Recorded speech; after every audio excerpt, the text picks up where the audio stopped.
made to order for a prince. You may know him, sir. His Serene Highness the Hospodar of Halifax had to leave it with us and take a mourning suit because his mother was going to die, which she didn't. But that's all right. We can't always have things the way we... that is the way they... There! Trousers all right? They fit you to a charm, sir. Now the waistcoat. Aha! Right again. Now the coat. Lord, look at that now. Perfect. The whole thing. I never saw such a triumph in all my experience. I expressed my satisfaction. Quite right, sir, quite right. It'll do for a makeshift, I'm bound to say. But wait till you see what we'll get up for you on your own measure. Come, Todd, book and pen, get at it, length of leg 32. And so on. Before I could get in a word, he had measured me and was giving orders for dress suits, morning suits, shirts, and all sorts of things. When I got a chance, I said, "But, my dear sir, I can't give these orders unless you can wait indefinitely or change the bill." Indefinitely! It's a weak word, sir, a weak word. Eternally, that's the word, sir. Todd, rush these things through and send them to the gentleman's address without any waste of time. Let the minor customers wait. Set down the gentleman's address, and I'm changing my quarters. I will drop in and leave the new address. Quite right, sir, quite right. One moment. Let me show you out, sir. There, good day, sir, good day. Well, don't you see what was bound to happen? I drifted naturally into buying whatever I wanted and asking for change. Within a week I was sumptuously equipped with all needful comforts and luxuries, and was housed in an expensive private hotel in Hanover Square. I took my dinners there, but for breakfast I stuck by Harris's humble feeding house, where I'd got my first meal on my £1,000,000 bill. I was the making of Harris. The fact had gone all abroad that the foreign crank who carried £1,000,000 bills in his vest pocket was the patron saint of the place. That was enough. From being a poor, struggling, little hand-to-mouth enterprise, it had become celebrated and overcrowded with customers.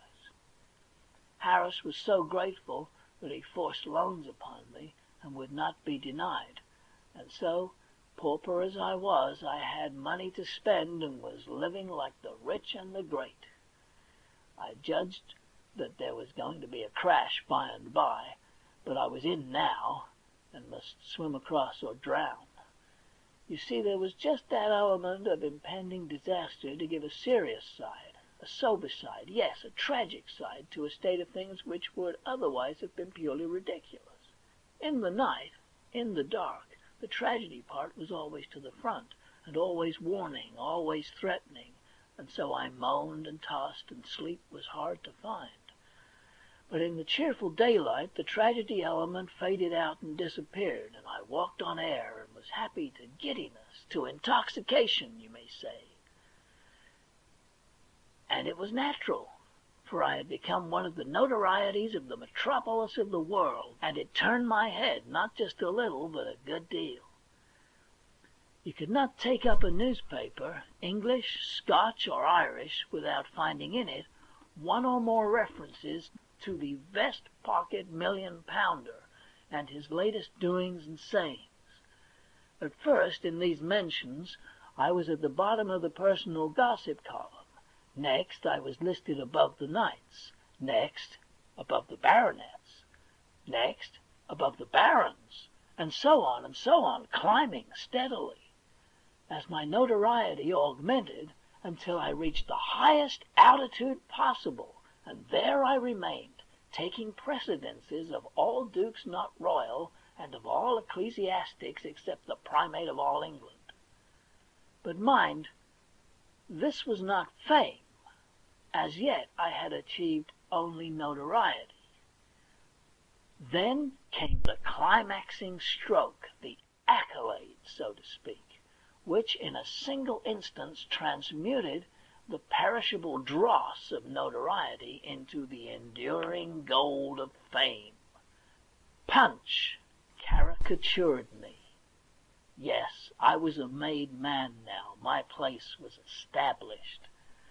I might be joked about still, but reverently, not hilariously, not rudely, I could be smiled at, but not laughed at. The time for that had gone by. Punch pictured me all aflutter with rags, dickering with a beefeater for the Tower of London. Well, you can imagine how it was with a young fellow who had never been taken notice of before, and now all of a sudden couldn't say a thing that wasn't taken up and repeated everywhere, couldn't stir abroad without constantly overhearing the remark flying from lip to lip. "There he goes! That's him!" Couldn't take his breakfast without a crowd to look on.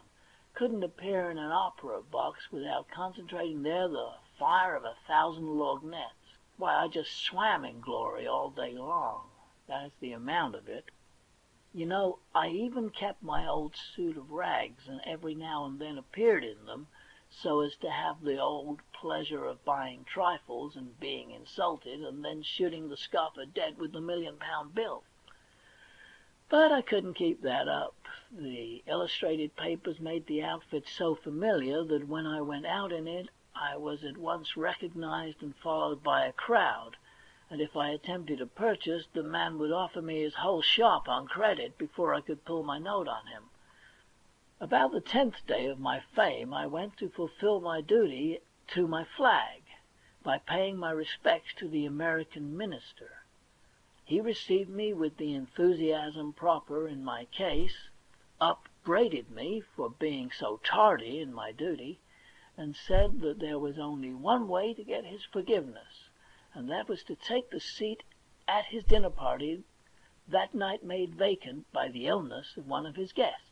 I said I would, and we got to talking. It turned out that he and my father had been schoolmates in boyhood, Yale students together later, and always warm friends up to my father's death. So then he required me to put in at his house all the odd time I might have to spare. And I was very willing, of course. In fact, I was more than willing. I was glad. When the crash should come, he might somehow be able to save me from total destruction.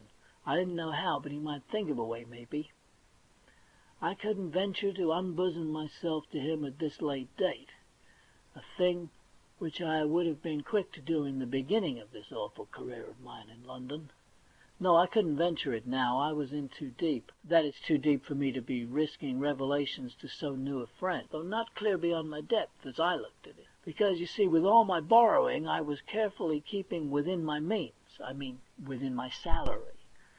Of course, I couldn't know what my salary was going to be, but I had a good enough basis for an estimate in the fact that if I won the bet, I was to have choice of any situation that was in that rich old gentleman's gift, provided I was competent. And I should certainly prove competent. I hadn't any doubt about that. And as to the bet, I wasn't worrying about that. I had always been lucky. Now, my estimate of the salary was 600 to 1,000 a year.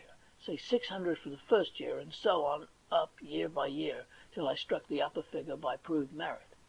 At present, I was only in debt for my first year's salary. Everybody had been trying to lend me money, but I had fought off the most of them on one pretext or another, so this indebtedness represented only £300 borrowed money. The other £300 represented my keep and my purchases. I believed my second year's salary would carry me through the rest of the month if I went on being cautious and economical, and I intended to look sharply out for that.